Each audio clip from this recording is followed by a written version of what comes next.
fair warning, you may want to turn the video off here if you're prone to motion sickness. For that matter, you may want to turn the audio off too. Just have some time of silence.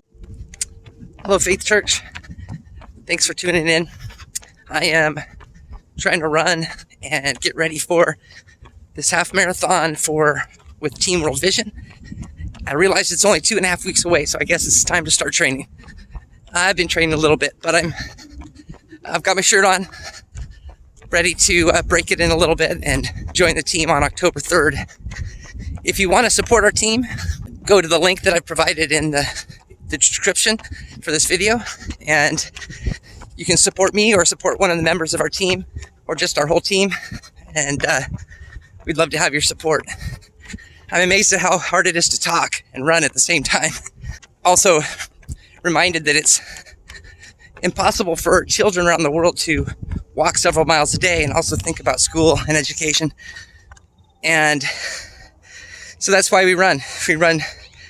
As we run, we think about those children that are walking to get water every day, and how difficult that is. But there's a lot of hope. There's a lot of progress has been made already towards that end, with a very tangible goal of actually providing clean water for every child, every family around the world. Focus is in Africa right now, and it's been wonderful to be a part of a church, part of a team that is really honed in on one area and one goal that's tangible, and we really feel like God has led us to that place. John 16 today, Jesus was talking about the fact that he would be leaving soon to his disciples, and they didn't understand. Jesus said, you're going to grieve for a while. Your time of grief is now, but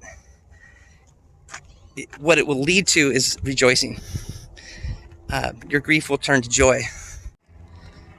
Because of what Jesus was preparing for them and what Jesus was preparing in them, they were going to be able to experience a real joy. And I'm reminded that as we run our team, I think everyone can testify that we carry a little bit of grief with us for what's happening in the world. There's sadness for the fact that we have to run for this purpose at all. But there's hope on the horizon. There's joy in having accomplished a task. There's joy in what is already being done around the world through World Vision and other organizations to provide this kind of gift to the world, and then it comes back to us, and we become part of that joy, part of that gift. I encourage you today that wherever you're experiencing grief, to put that before the Lord and ask the question, why am I experiencing this grief now? And how, God, are you going to turn this into joy in the end? What are you preparing in me and building in me and our church, in our community, in our world? It was a little bit of grief, of course, to say goodbye to Satara and Alexis, our summer interns from this past summer. But this past weekend, my family and I were up in Spokane, and we got to say hi to them and spend some time just walking around the Whitworth campus with them, while Jim Edwards, our speaker for the retreat, was heading this direction. But it was great to see their joy and that was emerging for this year ahead, and expectation of what God was going to do in and through them and through their education. So they send their greetings. Here's a photo of them. And they just want to say hi. We're here at Whitworth University. Go Bucks. At the hub. There we go. So tell us how you guys are. Amazing. Great. Wonderful. We missed you guys so much. I miss. By the way, this really is a house-to-house message, because I'm always amazed how many houses I pass by that you all live in around this pocket area.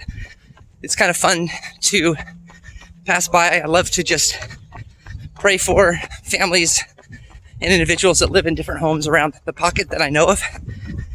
And for example, today, just in the next 5 minutes, I'm going to pass by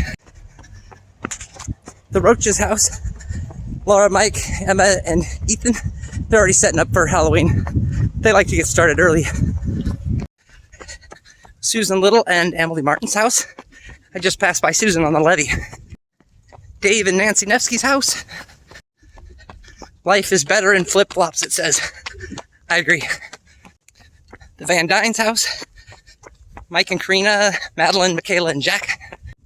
And that's just one small neighborhood. It's amazing how many people live in this pocket area. By the way, the scripture, it's John 16:20. It's actually the scripture from yesterday, Tuesday. I filmed this a day earlier. Have a great day.